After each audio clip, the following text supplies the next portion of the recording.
দোয়া করব, আমার মায়ের জন্য দোয়া করব যাতে আল্লাহ রাব্বুল আলামিন তাকে সুস্থ করে দেয়। বিএনপি চেয়ারপারসন বেগম খালেদা জিয়ার দ্রুত রোগ মুক্তি ও সুস্থতা কামনায় রাজধানীর উত্তরার Nawab Habibullah school and college মাঠে শনিবার এক দোয়া মাহফিল অনুষ্ঠিত হয়েছে। স্থানীয় নেতাকর্মীদের উদ্যোগে আয়োজিত এই দোয়া মাহফিলকে ঘিরে পুরো মাঠে সৃষ্টি হয় শান্ত, ধর্মীয় ও আবেগঘন পরিবেশ। দোয়া মাহফিলে প্রধান অতিথি হিসেবে উপস্থিত ছিলেন ঢাকা মহানগর উত্তর বিএনপির যুগ্ম আহ্বায়ক এস.এম. জাহাঙ্গীর হোসেন। তিনি দোয়া মাহফিলের শুরুতেই দেশনেত্রী বেগম খালেদা জিয়ার অসুস্থতার প্রতি গভীর উদ্বেগ প্রকাশ করে বলেন, দেশনেত্রী বেগম খালেদা জিয়া বহুবার কঠিন সময় অতিক্রম করেছেন। তিনি দেশের গণতন্ত্রের আপোষহীন নেত্রী। আমরা আল্লাহর কাছে দোয়া করি তিনি যেন আমাদের নেত্রীকে নেক হায়াত দান করেন এবং আরোগ্য লাভের তৌফিক দান করেন। দোয়া মাহফিলে বিএনপির অঙ্গ ও সহযোগী সংগঠন, যুবদল, স্বেচ্ছাসেবক দল, ছাত্রদল সহ অসংখ্য নেতাকর্মী অংশগ্রহণ করেন। সবাই দেশনেত্রীর রোগ মুক্তির জন্য হাত তুলে আল্লাহর কাছে প্রার্থনা করেন। মোনাজাতে দেশবাসীর কল্যাণ, দেশের স্থিতিশীলতা এবং রাজনৈতিক সহনশীলতা কামনা করা হয়। অনুষ্ঠানে বক্তারা বলেন, বেগম খালেদা জিয়া বাংলাদেশের গণতান্ত্রিক রাজনীতির প্রতীক। তার সুস্থতা জাতীয় রাজনীতিতে নতুন আশার সঞ্চার করবে। দোয়া মাহফিল শেষে সারা বাংলাদেশের নিজ নিজ এলাকায় নেতাকর্মীদের দেশনেত্রীর জন্য দোয়া ও প্রার্থনা চালিয়ে যাওয়ার আহ্বান জানানো হয়।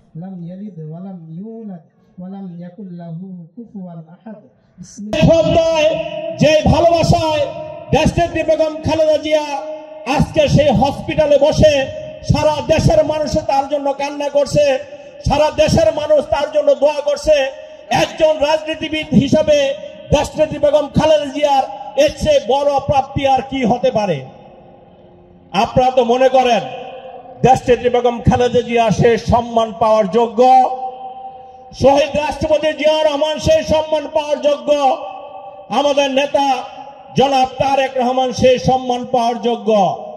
আমরা বিএনপি পরিবারের একজন ক্ষুদ্র কর্মী হিসাবে আমরা শুধু এতটুকু অনুরোধ করব দেশবাসীর কাছে যে আপনারা এরকম একজন মহিয়সী নারীকে আল্লাহ রাব্বুল আলামিন যাতে বাঁচিয়ে রাখে। সারা দেশের মানুষ, 20 কোটি মানুষ তার জন্য আল্লাহ রাব্বুল আলামিনের কাছে দোয়া করবেন। আজকে মাঠে যারা আছেন আপনারা আল্লাহ রাব্বুল আলামিনের কাছে দোয়া করবেন। আমাদের নেত্রী, এই আল্লাহ তোমার কাছে আর কিছু চাওয়ার নেই, আমাদের নেত্রীকে হাত দিয়ে যাও, আমাদের নেত্রীকে সুস্থ করো, এই দেশের জন্য, এই জাতির জন্য, বাংলাদেশি মানুষের জন্য।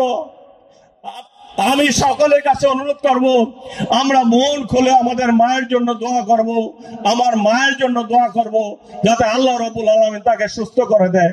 আজকে বক্তব্য দীর্ঘায়িত না করে আজকে আমাদের ঢাকা মহানগর উত্তরে যে সমস্ত নেতৃবৃন্দ এসেছেন, ঢাকা 18 আসনের 8টি থানার যে সমস্ত নেতৃবৃন্দ এসেছেন, অঙ্গ সহযোগী সংগঠন নেতৃবৃন্দ এসেছেন, সাধারণ মানুষ এসেছেন, আপনাদেরকে আমি আমার অন্তঃস্থল থেকে আমার এই যে ঢাকা 18 আসনের পরিবার, এই পরিবারের অন্তঃস্থল থেকে ধন্যবাদ জানাচ্ছি এবং আমি আবারও করজোড়ে মিনতি করছি আমার নেত্রী, আমাদের নেত্রী দেশনেত্রী বেগম খালেদা জিয়ার জন্য দেশবাসীর কাছে দোয়া চেয়ে এবং আমাদের হুজুর আপনি আমরা দোয়া সবসময় করি মন খুলে আল্লাহ রাব্বুল আলামিনের কাছে আমরা চাবো আমাদের নেত্রীর। আল্লাহ রাব্বুল আলামিন আমরা জানি না আল্লাহ রাব্বুল আলামিন আমাদের নেত্রীর হায়াত কতদিন রেখেছে, কিন্তু আমি বিশ্বাস করি এই 20 কোটি মানুষের 40 কোটি হাতের দোয়ার বরকতে আল্লাহ রাব্বুল আলামিন আমাদের নেত্রীকে সুস্থ করে দেবে ইনশাআল্লাহ। সকলকে ধন্যবাদ। আল্লাহ হাফেজ। বাংলাদেশ জিন্দাবাদ, জাতীয় দল জিন্দাবাদ, শহীদ রাষ্ট্রপতি জিয়া রহমান ওমর হোক, দেশনেত্রী বেগম খালেদা জিয়া দীর্ঘজীবী হোক, তারুণের অহংকার তারেক রহমান জিন্দাবাদ। সকলকে ধন্যবাদ। আসসালামু আলাইকুম।